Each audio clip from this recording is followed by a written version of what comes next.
हाँ जी भाइयों बहनों, बहुत बहुत स्वागत है आप सबका इस वीडियो में। A very good evening to all of you. तो दोस्तों, आज है 22 जून और आज के एडिटोरियल डिस्कशन में हम 3 रेलेवेंट एडिटोरियल्स डिस्कस करने वाले हैं। दोस्तों, शुरू करेंगे एक आर्टिकल जो फाइनेंशियल एक्सप्रेस में आया है। जॉबलेस ग्रोथ की यहाँ पे बात करी जा रही है, इश्यूज रिलेटेड टू एम्प्लॉयमेंट। तो कल भी हमने 2 आर्टिकल डिस्कस करे थे, issues related to employment unemployment से। ये जीएस2 का कंपोनेंट है। फिर दोस्तों आर्टिकल हम डिस्कस करेंगे जो कि है wish list for higher judiciary reforms. ये हिंदू में आया है। तो यहाँ पे दोस्तों ये अगेन जीएस2 का कंपोनेंट है, जुडिशियल रिफॉर्म्स की बात यहाँ पे करी जा रही है। और दोस्तों अंत में एक आर्टिकल हम डिस्कस करेंगे जहां पे आर्टिफिशियल इंटेलिजेंस का एक एथिकल डायमेंशन डिस्कस करा गया है। ये हिंदू में आर्टिकल आया है और ये जीएसटी का कंपोनेंट बन जाता है। क्वेश्चन ऑफ द डे जो होगा आपको एंड ऑफ द वीडियो में देखने को मिल जाएगा। बाकी दोस्तों कुछ और इंपॉर्टेंट बात, तो दोस्तों हमारा एक टेलीग्राम ग्रुप बना हुआ है, वीडियो तो चलो आप देख ही रहे हैं। तो दोस्तों यदि आप editorials with mains answer writing group का भी हिस्सा बनना चाहते हैं, सो दोस्तों ये हमारे टेलीग्राम चैनल का जो लिंक है, वैसे तो देखिए डिस्क्रिप्शन बॉक्स में आपको दिया गया होगा। तो डिस्क्रिप्शन बॉक्स में नीचे देखेंगे आप, तो वहाँ पे आपको 2 लिंक्स मिलेंगे। एक तो आपको ये लिंक मिलेगा, इस लिंक को क्लिक करेंगे आपको टेलीग्राम ग्रुप का एक्सेस भी मिलेगा। जो पीडीएफ है इस लेक्चर की वो भी आपको इस टेलीग्राम चैनल पे मिल जाएगी शाम को 8 बजे तक, है ना।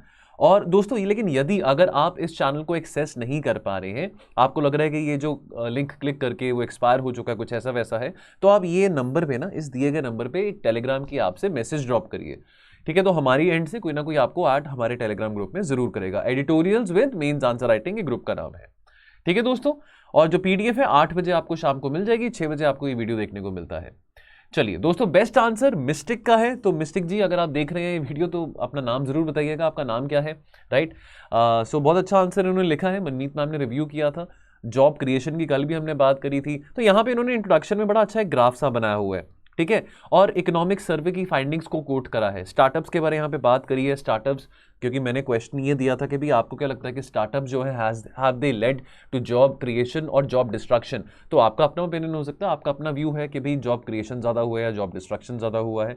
तो इन्होंने अपने व्यूज़ यहाँ पे प्रकट करें। जो इनका प्रेजेंट करने का तरीका है काफ़ी अच्छा है, काफ़ी अच्छे पॉइंट्स भी इन्होंने उठाए थे यहाँ से, ठीक है। और दोस्तों अंत में जो वे फॉरवर्ड की अगर हम बात करें कि क्या मेजर्स सरकार के द्वारा उठाए जाने चाहिए कि कैसे एम्प्लॉयमेंट को ऑगमेंट किया जा सकता है, क्योंकि कल 2 आर्टिकल्स जो हमने डिस्कस करे थे, दोनों आर्टिकल्स में थोड़ा अपोजिंग व्यू था। एक में था कि पब्लिक सेक्टर एम्प्लॉयमेंट को बढ़ाना चाहिए, और दूसरे आर्टिकल में बात है कि पब्लिक सेक्टर एम्प्लॉयमेंट को कैसे बढ़ाओगे, ठीक है, कि आप कैसे फाइनेंशियल रिसोर्सेज कैसे मोबिलाइज करोगे। बट बहरहाल very well done mistake. Please do tell in the comment section if you watching the video, आपका नाम क्या है और कितने टाइम में आपने आंसर लिखा है, कितने मिनट्स में आपने आंसर लिखा है। चलिए सो दोस्तों शुरू करते हैं अपना पहला आर्टिकल, जॉबलेस ग्रोथ। सो दोस्तों यहाँ पे क्या बात करी जा रही है, तो व्हाट इज जॉबलेस ग्रोथ। देखिए हम बहुत फेवरेट एक थीम भी है यूपीएससी के लिए, मेंस में पहले इसको लेके क्वेश्चन भी काफी बार आ चुका है। जॉबलेस ग्रोथ यानी कि लेमैन टर्म में समझे कि भाई आपकी देखिए इकोनॉमिक ग्रोथ तो हो रही है, जीडीपी तो बढ़ रही है, लेकिन जॉब क्रिएशन ज्यादा नहीं हो रहा है ना। अक्सर इंडिया को कहा जाता है कि देखिए 2004 से लेकर 2012 का जो डेकेड था, 8% 8.5% जीडीपी ग्रोथ हमने देखी, लेकिन क्या उतनी जॉब क्रिएशन हुई? उतनी जॉब क्रिएशन तो शायद नहीं हुई है, पावर्टी तो अभी भी है। और जॉब क्रिएशन तो एक लंबा सिलसिला है, ऐसे तो एक दिन में नहीं कह सकते कि आज कोई ऐसे मैसिव इकोनॉमिक रिफॉर्म्स लेके आ जाएंगे सारे के सारे लोग जो हैं वो एम्प्लॉयड हो जाएं, है ना। An economy that is growing without showing growth in the number of jobs, ये बहुत बड़ा चैलेंज इन्वेस्टर्स के लिए भी है, एम्प्लॉयज के लिए भी है और इंडस्ट्रीज के लिए भी है। देखिए अब खाना तो खाना है ना, दाल रोटी तो खानी है, ठीक है। You have to work hard. अब आप लेकिन तब चलो आप हार्ड वर्क करने को भी तैयार हो, लेकिन अगर आपको नौकरी मिले तो की बात है। अब देश की आबादी तो बढ़ रही है, तो आप कैसे खाना खाएंगे, कैसे अपनी जिंदगी का गुजारा करेंगे? जब तक आप नौकरी नहीं करेंगे तो नौकरी के बिना तो होगा नहीं, ठीक है। कहीं ना कहीं से चलो बेशक बाद में जाके आपने स्टार्टअप कर लिया, कोई बिजनेस खोल लिया, लेकिन शुरुआत तो कहीं ना कहीं से करनी पड़ती है अपनी फैमिली को सपोर्ट करने के लिए।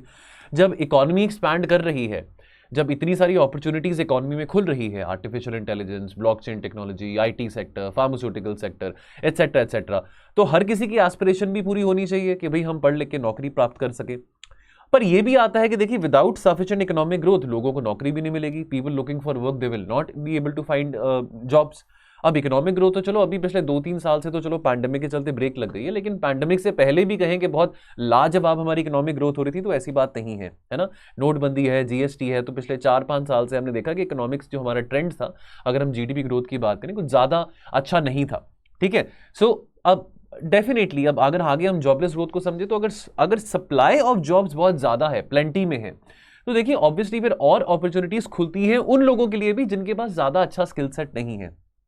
चलो, अगर आज हमारे पास ज़्यादा अच्छा स्किल सेट नहीं है लेकिन नौकरी है, तो वो नौकरी करते करते जो भी आप जॉब कर रहे हैं, आईटी में है, एडुटेक में है, आप फार्मास्यूटिकल में, किसी भी सेक्टर में है, over a period of time आप वो रिक्वायर्ड जो रिक्विजिट स्किल सेट्स हैं वो पिकअप कर लेंगे। शुरुआत कहीं ना कहीं से करनी होती है, ठीक है। In a jobless growth economy जो अनएम्प्लॉयमेंट है that remains stubbornly high even as the economy is growing. तो मतलब इकोनॉमी आपकी 9% 10% जीडीपी ग्रोथ भी दे रही है, लेकिन तभी भी जो बेरोजगारी है वो कम नहीं हो रही है, ठीक है।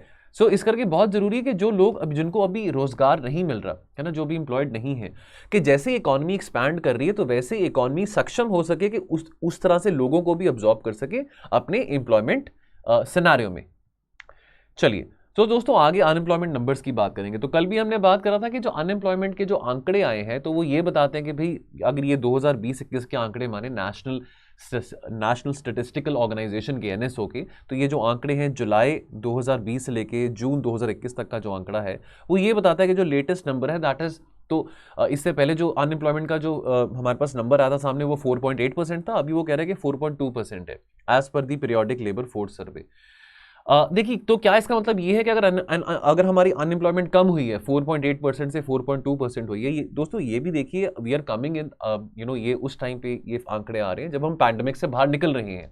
मैंने कल भी बात की थी कि पैंडेमिक के चलते बहुत सारे लोगों की नौकरियां भी गई है, माइग्रेंट क्राइसिस हमने देखा, लोग सड़कों पे फिर रहे हैं गर्मी में, ठीक है। बहुत सारे ऐसे लोग थे, खास करके हॉस्पिटैलिटी सेक्टर की बात करें, होटल्स रेस्टोरेंट्स की बात करें, उनको नौकरी से निकाल दिया गया था, पैंडेमिक था, सब कुछ बंद हो गया था। तो पहली बात तो ये मानना कि क्या वाकई में अनएम्प्लॉयमेंट इतनी है, तो एक ये कंसर्न वाली बात है, ठीक है। इस पर थोड़ा एक डाउट रेज होता है, ठीक है। और दूसरी बात, अगर अनएम्प्लॉयमेंट कम होगी तो क्या इसका मतलब हमारी इकोनॉमिक ग्रोथ ज्यादा हो गई है, ठीक है। बिकॉज देखिए अगर अनएम्प्लॉयमेंट रेट की बात करें तो 2017-18 में तो ज्यादा था, क्लोज टू 6% था। तो इसका मतलब क्या पिछले 3-4 साल में हमारी इकोनॉमिक ग्रोथ ज्यादा हुई है, ठीक है। तो ये थोड़ा यहाँ पे डिलेमा है और इसको समझना बहुत जरूरी है। तो what the numbers don't reveal. देखिए अभी हम हाल ही में क्या देख रहे हैं, अग्निपथ को लेकर प्रोटेस्ट चल रहा है। अब अग्निपथ स्कीम को लेके उसकी अच्छाइयां हो या उसकी बुराइयां हो, चलो हमने भी डिस्कस करी है, हर किसी के अपने व्यूज हो सकते हैं अग्निपथ स्कीम को लेके। चलो टाइम देते हैं, है ना। अभी नई स्कीम आई है, 4 साल का टाइम देते हैं। आज इंडियन एक्सप्रेस में दीपेंद्र हुडा जी ने भी एक आर्टिकल लिखा था कि भाई 4 साल इसको वेट करके देखते हैं कि भाई अब देखिए जितने भी वेटरन्स हैं, आर्मी के वेटरन्स हैं, एयरफोर्सेस के हो, नेवी के हो, ठीक है। कल न्यूज़ में अजीत डोभाल जी का भी इंटरव्यू रिपब्लिक टीवी चैनल पे आ रहा था, तो वो भी अग्निपथ को सपोर्ट कर रहे थे। तो चलो देखते हैं 4 साल में कि अग्निपथ स्कीम कितनी सक्सेसफुल होती है, कितनी नहीं होती है। चलो अभी टाइम तो दें। लेकिन हो क्या रहा है, बसों को आग लगाया जा रहा है, ट्रेनों को आग लगाया जा रहा है यूपी बिहार में। अभी साल की शुरुआत में भी रेलवे रिक्रूटमेंट एग्जाम के चलते भी बिहार में बहुत प्रोटेस्ट हुए थे, है ना। तो लगभग देखिए करोड़ों बच्चों ने फॉर्म्स भरे थे, लेकिन वैकेंसीज कितनी थी, 35,000 वैकेंसीज थी, ठीक है। तो अगर रेलवे रिक्रूटमेंट ये जो कंट्रोवर्सी जनवरी 2022 की बात है, तो काफ़ी हमने एक आक्रोश देखा था, खास करके युवाओं में से बसें जलाई जा रही थी, ट्रेन को आग लगाया जा रहा था। अभी भी हम देख रहे हैं अग्निपथ प्रोटेस्ट के चलते। अब हमारा डेमोग्राफिक डिविडेंड है वो हमारे फेवर में है। आज हर कोई दूसरा तीसरा जो नागरिक सड़क पे फिर रहा है उसकी उम्र कितनी 26-27 साल है। इस बात का फायदा कब उठाएंगे हम, है ना। अब इस बात का फायदा अगर अभी नहीं उठाएंगे तो और 15-16 सालों में तो वो डेमोग्राफिक डिविडेंड भी हमारे फेवर में नहीं होगा। तो हम एक यंग नेशन है ना, वो आज हमारे पास वो एक स्वीट स्पॉट है। अब यू नेवर नो, आने वाले 50 साल में ऐसा डेमोग्राफिक डिविडेंड हमारे पास ना हो। उसके बाद चलो सरकार ने दावा करा है कि जी हम 10 लाख सरकारी नौकरियां भी निकालेंगे 2023 तक, आने वाले 1.5 साल में। Now, tackling unemployment cannot be done through reservations or quotas. So something concrete has to be done ताकि हम इस इशू को एड्रेस कर सकें। चैलेंजेस क्या हैं? ट्रक्स आइडल खड़े हैं बिकॉज ड्राइवर्स की शॉर्टेजेस हैं।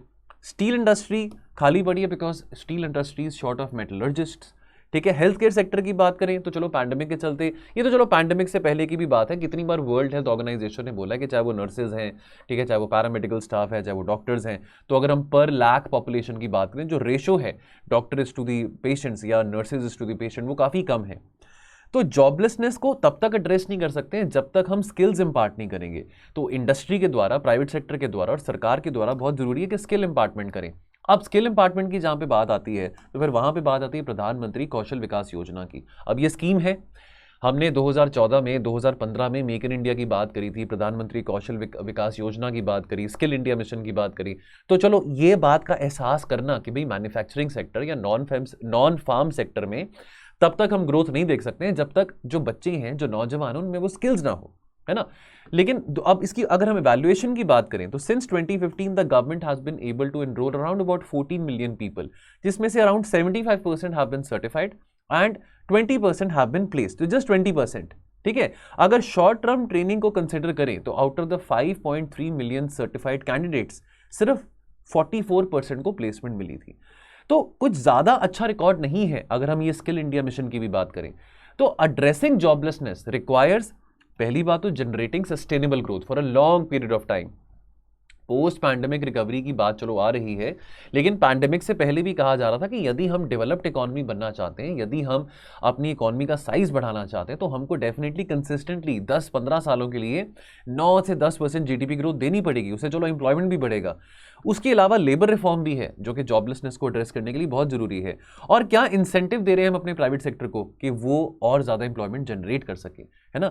अब देखिए ऑब्वियसली अब जो कंपनीज हैं, मैंने कल भी बात करी थी, आईटी कंपनीज हो या फार्मास्यूटिकल कंपनीज हो, आपके कॉलेजेस में प्लेसमेंट के लिए भी अगर आती हैं, अगर आप इंजीनियरिंग बैकग्राउंड के हैं, तो कभी ऐसा तो नहीं सुना ना अगर आपके कॉलेज में 5000 बच्चे पढ़ते हैं तो इन्फोसिस या टीसीएस 5000 बच्चों को प्लेस करके लेके चलेगी। कितने बच्चे जाते हैं? 100, 150, 200 बच्चे जाते हैं, 250 चले जाएंगे। ठीक है, अब जो प्राइवेट सेक्टर है वो तो केटर करेगा मार्केट फोर्सेस को, अपने अपने डिमांड के हिसाब से, अपने रिसोर्सेज के हिसाब से, अपनी फंडिंग के हिसाब से वो एम्प्लॉयमेंट बढ़ाएगा।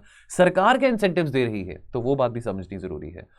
फिर बात करेंगे दोस्तों हायर जुडिशरी रिफॉर्म्स की। तो दोस्तों ये आर्टिकल में अगेन देखिए यहाँ पे ओपिनियंस हैं, है ना।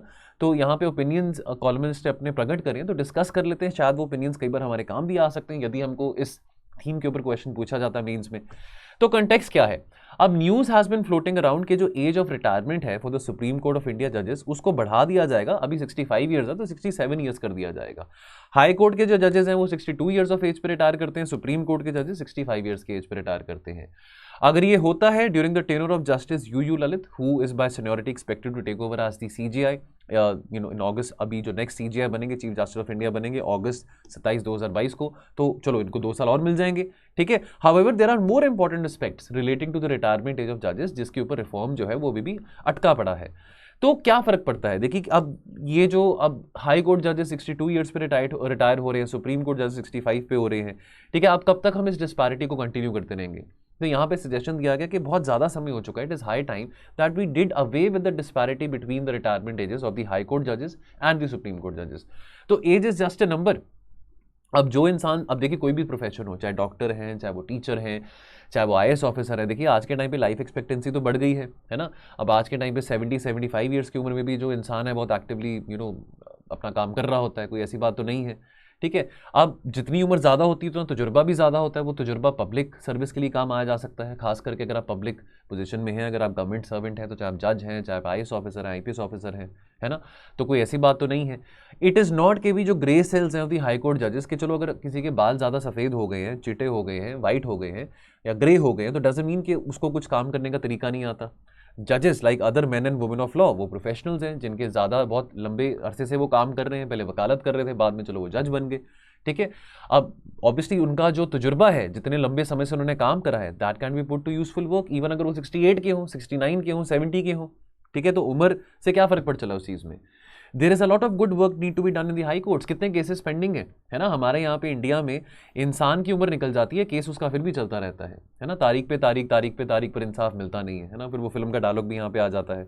तो क्या फर्क पड़ चला आपकी एज कितनी है? अगर आपका तजुर्बा काम आता है, इतनी पेंडेंसी पड़ी है केसेस की, तो अच्छी बात है ना। तो अगर यहाँ पे रिटायरमेंट एज को बढ़ाने की बात करेगी तो बहुत अच्छी बात है, इसमें कोई बुरी बात नहीं है। अब कल्चर ऑफ पब्लिक सर्विस की यहाँ पे बात करें, देखिए अब हर किसी की अपनी मर्जी है। अब आप रिटायरमेंट के बाद कुछ मर्जी कर सकते हैं। अब आप सरकारी डॉक्टर है, रिटायरमेंट के बाद आप प्राइवेट अपनी प्रैक्टिस खोलना चाहते हैं तो वो आपकी मर्जी है। आप इंडियन रेवेन्यू सर्विसेज में काम करते हैं, चाहे वो इनकम टैक्स डिपार्टमेंट में काम करते हो, आपको लगे जी मैं रिटायरमेंट के बाद ईएनवाई में या केपीएमजी में या किसी ऐसी कंपनी में काम करना चाहता हूँ, तो वो भी आपकी मर्जी, आपको कोई रोक तो नहीं सकता। पब्लिक सर्विस है, लेकिन अगर आप काम आ सकते हैं समाज की सेवा के लिए, बेशक आप रिटायर हो चुके हैं, रिटायरमेंट के बाद कोई सरकार आपको इंसेंटिव दे कि आप फिर भी काम आ सकते हैं पब्लिक सेवा के लिए, तो कोई बुरी बात नहीं है। अगेन ये सजेशंस यहाँ पे दिए गए हैं। ठीक है, हो सकता है आप इन सजेशन से एग्री करें, हो सकता है इन सजेशन से एग्री ना करें। अब पोस्ट रिटायरमेंट, बहुत सारे रिटायर्ड जजेस हैं, वो चलो रिटायरमेंट होगी, सब कुछ हो गया, वो फोकस करते हैं आर्बिट्रेशन के ऊपर, आर्बिट्रेशन केसेस के ऊपर, और उसमें चलो अच्छा खासा पैसा भी बन जाता है। अब वो उनकी मर्जी है। अब यहाँ पे कॉलमनिस्ट कह रहे हैं that they may make more money in 1 year of arbitration than in their entire judicial careers. तो वो उनकी अपनी पर्सनल इच्छा है, उसमें कोई यहाँ पे हम जजमेंटल नहीं हो रहे हैं। बहुत कम जजेस होते हैं जो अपने आप को पब्लिक सर्विस के लिए डिवोट करते हैं इवन आफ्टर रिटायरमेंट। तो यहां पे ये सजेशन दिया गया that it would be worthwhile reform to create a cadre of public service for retired जजेस, और इस पूल में से जो कि जजेस जो विलिंग है पब्लिक सर्विस में यानी कि समाज सेवा के लिए, इवन उनकी रिटायरमेंट हो चुकी है, और इस पर्टिकुलर पूल में से ये जो कैंडिडेट्स हैं उनमें से अपॉइंटमेंट्स करी जाए to the constitutional and statutory post and special assignment. देखिए केसेस की तो पेंडेंसी है, चाहे वो ट्राइब्यूनल्स हैं, चाहे वो कॉन्स्टिट्यूशनल कोर्ट्स हैं, ठीक है, चाहे वो क्रिमिनल केसेस की बात करें, सिविल डिस्प्यूट्स की बात करें, पेंडेंसी तो बहुत ज़्यादा है केसेस की, वो तो कभी खत्म नहीं होने वाली।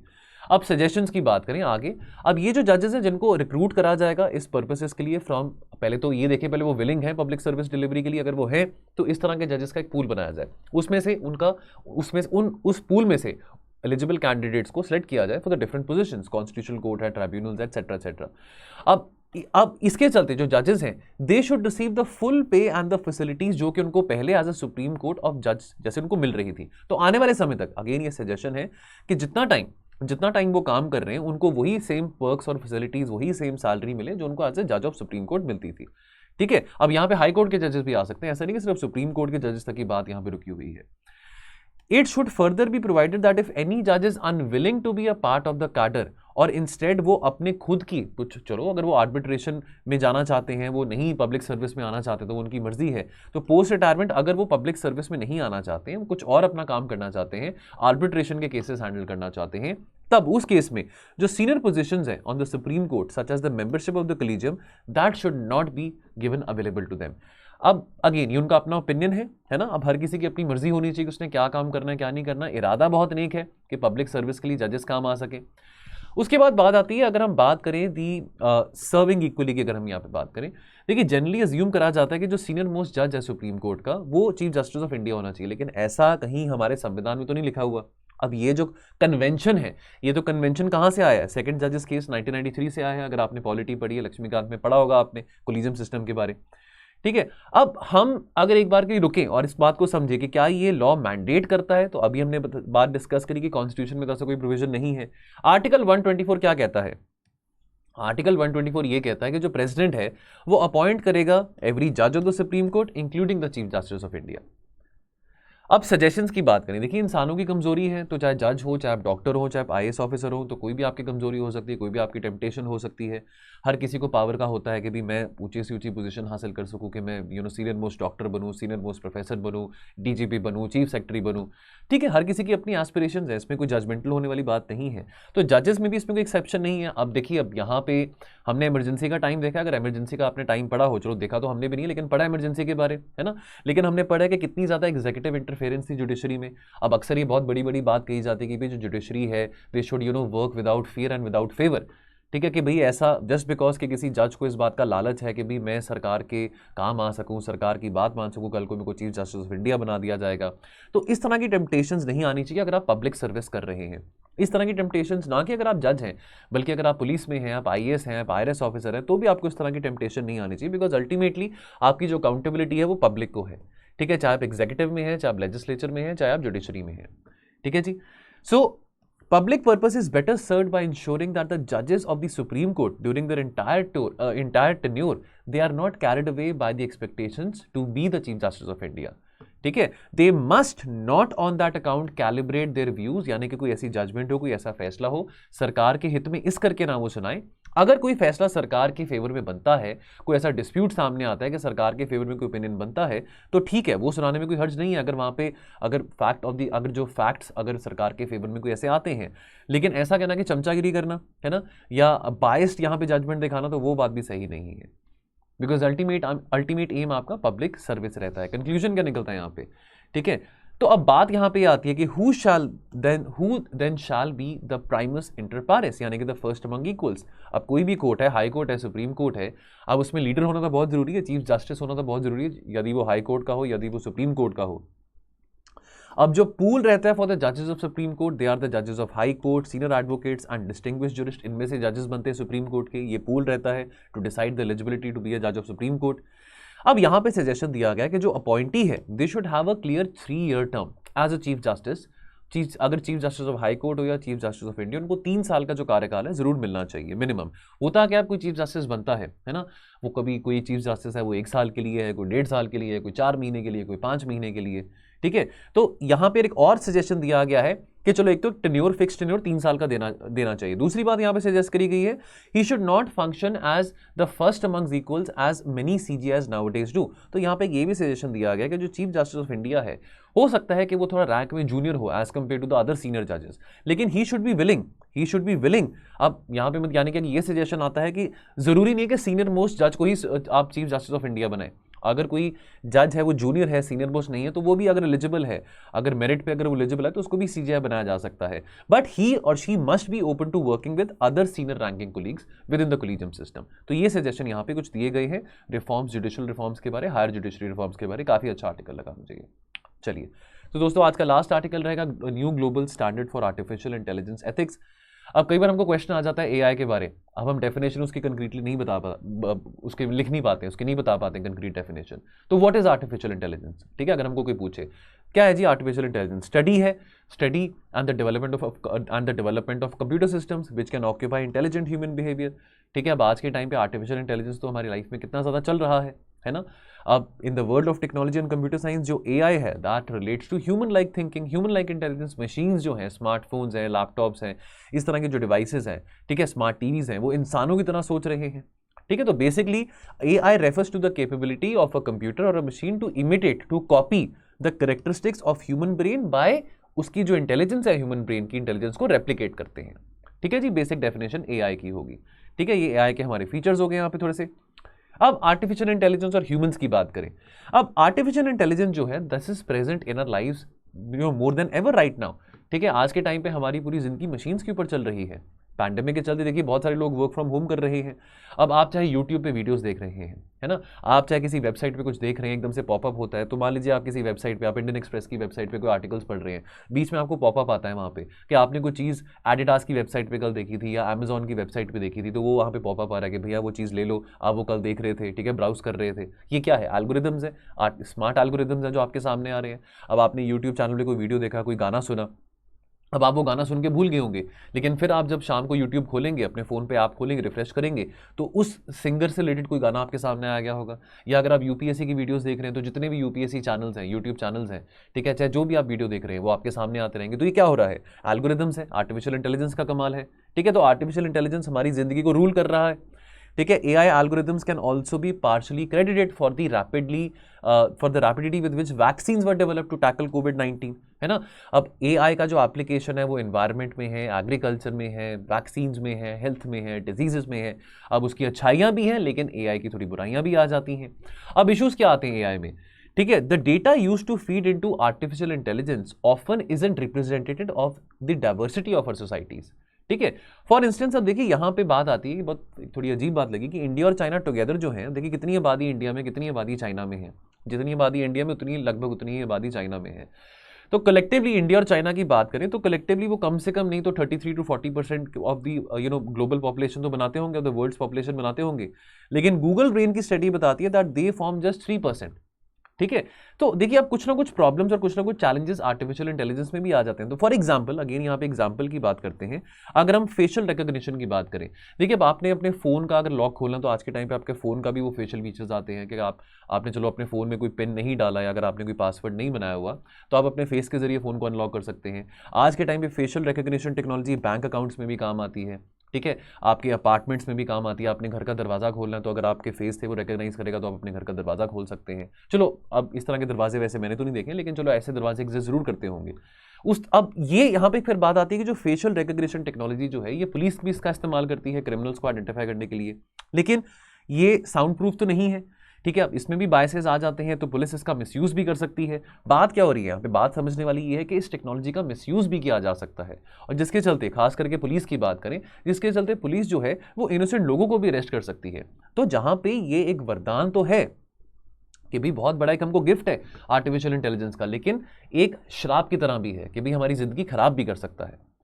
अब गूगल ब्रेन के बारे में हमने बात करी, तो गूगल ब्रेन के बारे में थोड़ा सा ब्रीफली समझ लेते हैं। गूगल ब्रेन क्या है? It is a deep learning AI research team under the umbrella of Google artificial intelligence. इसका जो रिसर्च डिवीजन है at Google is dedicated to artificial intelligence AI। इसको 2011 में फॉर्म करा गया था। तो थोड़ा सा इन्फॉर्मेशन गूगल ब्रेन के बारे, ठीक है जी। अब AI फॉर ऑल की यहाँ पे बात करते हैं, तो आर्टिफिशियल इंटेलिजेंस है तो उसका जो भला है, उसका जो फायदा है सभी के लिए होना चाहिए। अब इंडिया की बात करें, India is one of the world's largest markets for AI related technologies. इसकी value is around about $8 billion in 2021। तो national strategy on artificial intelligence का एक पेपर था जो कि नीति आयोग ने 2018 में रिलीज किया था, और वहां पे ये बात कही थी कि there is massive potential of artificial intelligence in solving complicated social challenges. ठीक है, तो एग्रीकल्चर है, हेल्थ है, एजुकेशन है, इसको भी आर्टिफिशियल इंटेलिजेंस काफी अच्छी तरह से एड्रेस कर सकता है। ठीक है, और डेफिनेटली बहुत सिग्निफिकेंट इकोनॉमिक रिटर्न्स भी हैं जो कि AI रिलेटेड टेक्नोलॉजीज लेके आते हैं। ठीक है, तो बहुत अच्छी बात रहेगी अगर हम राइट इंसेंटिव्स लेके आ सकें फॉर एथिकल AI गवर्नेंस। ठीक है, एथिकली देखिए, AI गवर्नेंस जो है, आर्टिफिशियल इंटेलिजेंस है, टेक्नोलॉजी है, वो किसके काम आनी चाहिए? लोगों के काम आनी चाहिए। ठीक है, लोगों की क्वालिटी ऑफ लाइफ को बेटर करने के लिए, ना कि लोगों की लाइफ को और बदतर करने के लिए। ना अब global consensus on artificial intelligence ethics की हम यहाँ पे बात करें, देखिए नवंबर 2021 में एक 193 कंट्रीज ने they reached a ground breaking agreement, a ground breaking consensus at UNESCO on how artificial intelligence should be design and used by the government and the private companies, the tech companies. तो UNESCO ने recommend करी ethics of artificial intelligence, और इसको बनाने के लिए, इन recommendations को तैयार करने के लिए 2-3 साल का टाइम भी लगा था। बहुत सारे लोगों को कंसल्ट किया गया था, बहुत सारे सिविल सोसाइटी रिप्रेजेंटेटिव से भी बात करी गई थी, बहुत सारे लोगों से बात करी गई थी जो टेक्नोलॉजी डोमेन में से हैं। ठीक है, इसका पर्पस क्या है? पर्पस है कि कैसे फंडामेंटली शिफ्ट कर सकते हैं the balance of power between people, between the governments and between the private sector as well, as far as developing artificial intelligence is concern. लेकिन जो मेन फोकस रहेगा, जो मेन फोकस इन रिकमेंडेशंस का है, वो ये है कि ह्यूमन इंटरेस्ट को कैसे इनहांस किया जा सकता है, ह्यूमन लाइफ को कैसे और सिंप्लीफाई किया जा सकता है यूजिंग आर्टिफिशियल इंटेलिजेंस। और आर्टिफिशियल इंटेलिजेंस जो है, जो कि अगर ह्यूमन लाइफ को एनहांस करने की बात कर रही है, तो कहीं ऐसा ना हो कि आर्टिफिशियल इंटेलिजेंस लोगों के अंदर इनइक्वालिटी और ज्यादा बढ़ा दे। ठीक है, इतनी ज्यादा बढ़ा दे कि इतना हमने कभी सोचा भी ना हो। कुछ और रिकमेंडेशंस की बात करें, so this also underscores the importance of proper management of data, privacy and access to information. ठीक है जी, और यहां पे बात करी गई है, it establishes the need to keep control over the data in the hands of the user, specially in the hands of the government. अब जैसे पेगासस कंट्रोवर्सी पिछले साल हुआ था काफी न्यूज में भी रहा था, तो आर्टिफिशियल इंटेलिजेंस जो है, इसका मिसयूज जो है सरकारों को तो बिल्कुल नहीं करना चाहिए। ठीक है, कि वो किसी किस्म के मास सर्वेलेंस प्रोग्राम यूज कर रहे हैं, या अगर आर्टिफिशियल इंटेलिजेंस सिस्टम का मिसयूज कोई और नॉन गवर्नमेंटल एंटिटी कर रहा है, कोई नॉन स्टेट एक्टर कर रहा है, तो उस बात का भी यहाँ पे खास ख्याल रखा गया कि ऐसी चीज अलाउ नहीं करनी चाहिए। ठीक है, तो ये कुछ बातें यहाँ पे, इससे क्या होगा, अगर हम आर्टिफिशियल इंटेलिजेंस को एथिकली यूज करेंगे तो उससे जो अकाउंटेबिलिटी है वो और इफेक्टिव होगी। ठीक है, खास करके अगर हम सरकारों की बात करें, वो और ज्यादा अकाउंटेबल होंगी अपने लोगों के प्रति।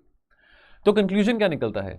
देखिए, अब आने वाले टाइम में जो रिकमेंडेशन है, they will serve as a compass to guide the governments, the companies. Again people centric यहाँ पे रिकमेंडेशन दी गई हैं। ठीक है, जो रिकमेंडेशन है, they are working as a framework to establish and update legislation, और लेजिस्लेशन ऐसी हो, ठीक है, which should help in embedding humanistic principles in enforcing accountability mechanisms on the governments. ठीक है जी, तो हंगर है, एनवायरमेंटल क्राइसिस है, इनइक्वालिटीज हैं, पैंडेमिक्स है, कैसे इन चीजों से लड़ा जा सकता है और कैसे इन चीजों को एड्रेस किया जा सकता है एफिशिएंटली यूजिंग आर्टिफिशियल इंटेलिजेंस। तो दोस्तों ये हमारे आर्टिकल्स थे। तो दोस्तों जाने से पहले करंट अफेयर्स कोर्स है जो यूपीएससी 2023 के लिए। तो दोस्तों यदि आप अगले साल अपना एग्जाम दे रहे हैं, देखिए वैसे हम सजेस्ट करते हैं अपना न्यूज़पेपर पढ़ते रहिए। प्रीलिम्स में हम देख रहे हैं कि देखिए आजकल कितनी ज़्यादा कॉम्प्रिहेंसिव कवरेज न्यूज़पेपर में से आती है, तो अपना रोज़ का न्यूज़पेपर तो पढ़ ही रहे हैं आप। चलो एडिटोरियल्स के वीडियो भी देख रहे हैं, और भी बहुत सारे चैनल हैं जहाँ पे एडिटोरियल्स डिस्कस किए जाते हैं, तो जहाँ पे भी आप देखते हैं। लेकिन मैं आपको ये कहना चाहता हूँ कि एक वीडियो देख लेने से आपकी करंट अफेयर्स कवरेज नहीं हो जाती, इस बात को समझिए, है ना। आपने खुद भी अपनी मेहनत करनी है, खुद भी अपना एक न्यूज़पेपर रोज़ का पढ़ना है। अब आप कहोगे न्यूज़पेपर नहीं पढ़ेंगे, महीने के एंड में कोई मैगजीन पढ़ लेंगे, तो वो बहुत ज़्यादा आपका काम पाइल अप हो जाएगा। अब अगर हम अपनी कोशिश की बात करें, स्लीपी क्लासेस के द्वारा भी कोर्स यहाँ पे शुरू करा गया है, जहाँ पे आपको comprehensive 6 days a week current affairs discuss किए जाएंगे। अगेन यहाँ पे देखिए दोस्तों, कुछ ऐसे टॉपिक्स होते हैं जैसे ज्योग्राफी है, हिस्ट्री है, एनवायरमेंट है, चलो IR की मैं बात करूँ, पॉलिटी की बात करूँ, इकोनॉमिक्स की बात करूँ, उसके तो सामने सामने हमको करंट अफेयर्स दिख जाते हैं। पर चलिए, अब ये भी होता है ना, कई बार हम उसको इग्नोर कर देते हैं कि चलो बाद में किसी मैगजीन से पढ़ लूंगा। तो दोस्तों इस बात का खास ख्याल रखते हुए हमने एक बहुत कॉम्प्रिहेंसिव करंट अफेयर्स का कोर्स निकाला है, जो कि 6 डेज अ वीक रहेगा, और वो आपके प्रीलिम्स और मेंस दोनों की तैयारी को ही केटर करेगा। अब अगर कोई आज करंट अफेयर्स आए हैं, लेट्स से ज्योग्राफी से ओरिएंटेड, तो उसके चलते कोई भी रेलेवेंट PYQ डिस्कशन होगा तो वो भी हमारे कोर्स में किया जाएगा। ठीक है दोस्तों, तो ये कोर्स है। बाकी दोस्तों जो बच्चे मेंस लिख रहे हैं इस बार, तो मेंस का दोस्तों जो बच्चे, अब जैसे रिजल्ट भी आ चुका है, तो अभी just before I was recording this video तो मेरे को इन्फॉर्मेशन मिली इस बात की कि रिजल्ट प्रीलिम्स का आ चुका है। सो दोस्तों जो बच्चे अपना प्रीलिम्स क्लियर कर रहे हैं, सो दोस्तों अब आप मेंस की तैयारी कर लीजिए, बिकॉज अब बहुत कम टाइम रह चुका है मेंस के लिए। तो हमने एक बहुत कॉम्प्रिहेंसिव एक स्पेशल प्रायोरिटी ग्रुप निकाला है उन बच्चों के लिए। तो दोस्तों यहाँ पे इस ग्रुप में, इस कोर्स में आपको क्या एक अच्छा फीचर मिलेगा, वो ये है कि आपको पर्सनल मेंटरशिप मिलेगी बाय द सिलेक्टेड कैंडिडेट्स, यानी कि जो कि ऑलरेडी सर्विंग IAS IPS और IRS ऑफिसर्स हैं। ठीक है दोस्तों, और ये हमारी जनरल स्टडीज़ की मेंस टेस्ट सीरीज़ का कोर्स है। इसके यहाँ पे इन्फॉर्मेशन आपको दी गई है। यदि इसके बारे और आप जानकारी चाहते हैं, इसके प्राइसिंग के बारे, इसके और स्ट्रक्चर के बारे, तो आप हमारे दिए गए नंबर पे कॉल कर सकते हैं। ये हमारा टोल फ्री नंबर है। बाकी दोस्तों, question of the day, India presents a paradox of skill shortages while being labour surplus. Comment करिए इसको 250 शब्दों में। सो दोस्तों, यदि आपको वीडियो अच्छा लगा हो तो please do hit the like button, मुझे काफ़ी अच्छा लगेगा। और दोस्तों, यदि अगर आप ये चैनल पे पहली बार आए या वीडियो पहली बार देख रहे हैं तो प्लीज़ हमारे चैनल को सब्सक्राइब करिए, ताकि ऐसी और इंपॉर्टेंट अपडेट्स आपकी मिस ना हो सके। दोस्तों, मिलेंगे कल, तो आप अपना ख्याल रखिए और पढ़ते रहिए। जय हिंद।